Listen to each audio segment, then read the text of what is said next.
What's good, Eagles fans? Y'all are tuned into another episode of Chalk It Up, where no matter if we win or if we lose, we just got churches to the game. I'm your humble host, Tony Shields II, and it is week 4 of the NFL season, and the Philadelphia Eagles are unfortunately 0-2-1. Yes, I said it, and 1. We tied last week with the Cincinnati Bengals, and Lord knows that was one of the most excruciating games to watch. Let's just be totally honest. Wentz didn't play well. Defense was spotty but played well for the most part. They showed up when it was necessary. And we let a rookie quarterback outplay our main guy, Carson Wentz. That's the bottom line. But this week, it's a new chapter in the season, chapter 4, and we have the San Francisco 49ers. And this is not going to be an easy game by no stretch of the imagination. Do not get it twisted. Even though they're dealing with injuries just like us, we are not the better team. We don't have the better play calling. We don't have an offensive coordinator. We just don't have continuity. And I got to be honest, even though the San Francisco 49ers are hurt, I still think they're just, like I said, the better team. They have a better chance of winning this game. But that doesn't mean the Eagles have zero shot at winning this game. It's very possible. The Eagles are one of those teams, as we all know, is when their back is against the wall, do not count them out. But at the same time, we haven't really done ourselves any favors. Let's just go by the numbers, because numbers don't lie so far, and these past 3 weeks do matter. So the Philadelphia Eagles right now averaging 19.7 points per game, whereas those San Francisco 49ers are averaging 29 points per game. 218.7 yards, passing yards per game for the Philadelphia Eagles, 249 passing yards per game for the San Francisco 49ers. And when it comes to the rush, 117 yards per game for the Eagles and 132 yards averaging per game for the San Francisco 49ers. So their offense all across the board is much more explosive than ours. The running game, I'd probably put on the same level. You really can't define anything based off just a 10-yard difference. But the passing game has been significantly better than ours in the past 3 weeks. Despite Jimmy G's injury, they've still had a pretty decent pass game, and that's mainly because they have Kyle Shanahan calling those plays, and that can't be understated. Kyle Shanahan is one of the most electric minds in the NFL, along with Sean McVay, and we saw what Sean McVay did to us 2 weeks ago with the misdirections and the play actions and disguising and taking advantage of your deficiencies on defense. Kyle Shanahan can and will do the exact same thing. It's not going to be easy. This is probably going to be a frustrating game to watch, and it's a Sunday night game, so we have to wait all day until we get to that game. We have to wait all day. And I'm not too optimistic about it, just because, like I said, all the reasons I gave you. Their offense is better, but let's talk about defense as well.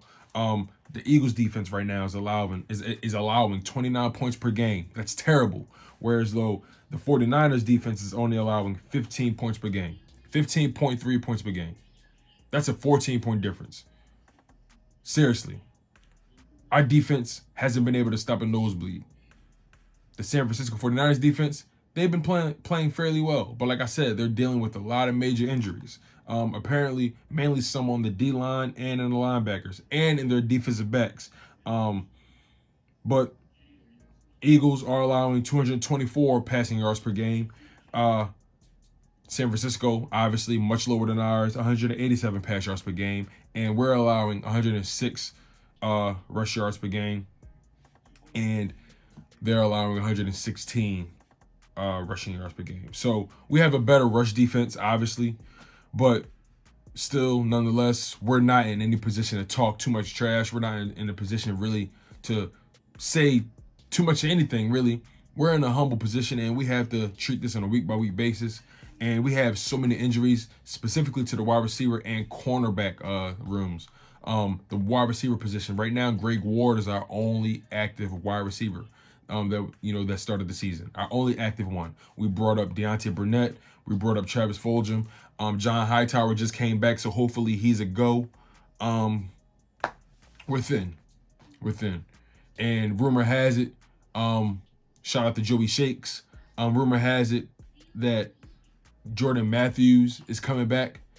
I don't want Jordan Matthews, and I agree with you, Joey Shakes. I don't want him. He's a liability. He's honestly over and done with. We need to move on. I feel better with these young guys. And even though Rager's down, Rager's going to come back, and he's going to be better than ever, I believe. I feel better with these young guys because they're unproven. I don't want. I'm sorry, Arcega-Whiteside at this point, and I pull for you often. I pull for you all the time, Arcega-Whiteside. At this point, I can't. I just can't. Calf injuries. You may not play this week. You're just never. Like I said, either they're not putting you in the game plan for a reason, or you just can't get open. And now you're a liability when it comes to your health, dog. I'm officially starting to label you as a bust. Greg Ward, the only reliable guy right now when it comes to the wide receivers. The only reliable guy. When it comes to the injuries, like I said, Arcega-Whiteside, Deshaun Jackson. Come on, dog. Hightower, he supposedly came back and hopefully he'll play. Quez Watkins, just coming off of IR. We don't know what's really going on with that. And Alshon Jeffrey. I doubt he'll play this week either. So it's not looking too good for the Philadelphia Eagles when it comes to health. And we're missing Avonte Maddox and Trevor Williams when it comes to the cornerbacks. So we're already thin. We have more injuries other than that, but those are just the key ones that's really going to define the game for us. I know for a fact Kyle Shanahan is going to take advantage of our linebackers. Nathan Jerry is going to get exposed once again. This is really going to be a toss-up game. This is going to come down to play calling, not really talent. I think this game is going to come down to Doug Peterson's play calling and Jim Schwartz as well. How are they going to respond to Kyle Shanahan's trickery? How will they respond? They need to respond. The Eagles need a win this week. We're literally inching to a win. We're crawling. 2 losses in a row and a tie to the Bengals. This is unacceptable. It's honestly really not looking too bright for us. And at this point, Carson needs to step his weight up. And Carson's not looking like the guy. He's just not. He looks flustered every time he gets touched. He looks like he's constantly choosing. He's not decisive at all. And he's not really getting out of the pocket. The Bengals game was the last time we really saw him really getting out the pocket in a long time and moving the way he did. And he was putting his body on the line. But, dog, honestly, we need you to get it done with your arm and make that magic happen. And you really haven't.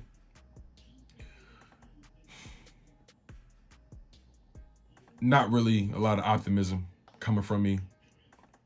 But it's a winnable game. Prime time. Will Wentz show up? Will the offense turn it around? Will Doug Peterson turn it around? Goddard is out. So will he shy away from the 12-man personnel and just be 11-man personnel? Would that really allow the wide receivers to work? Because right now they're not looking like a team that knows how to utilize wide receivers whatsoever. It seems like we're the only team that utilizes our tight ends this much. It's stagnating. It's predictable. And we can't do anything. Utilize the wide receivers. They're young. They're hungry. They're scatty. They're shifty. Let them go. Throw the ball. Get those guys involved. I'm starting to think they don't know how to use them. Period.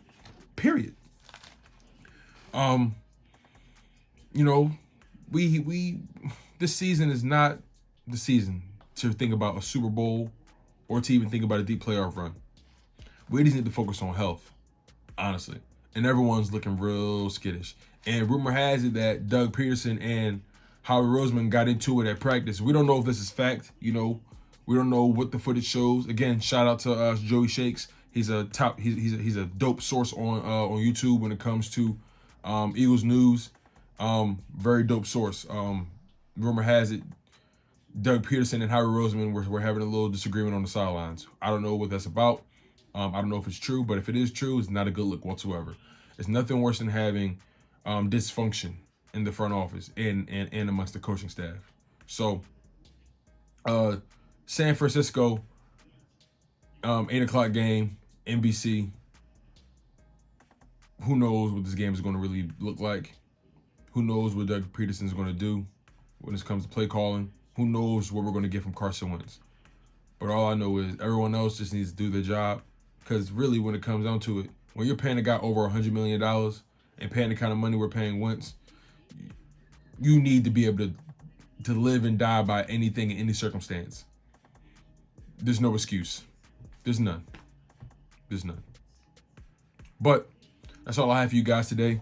We have the San Francisco 49ers Sunday night. It's going to be a dogfight. Fly Eagles fly. Y'all was tuned to Chalk It Up, where no matter if we win or if we lose, We just got charged to the game, y'all. I'm your humble host, Tony Shields. One love.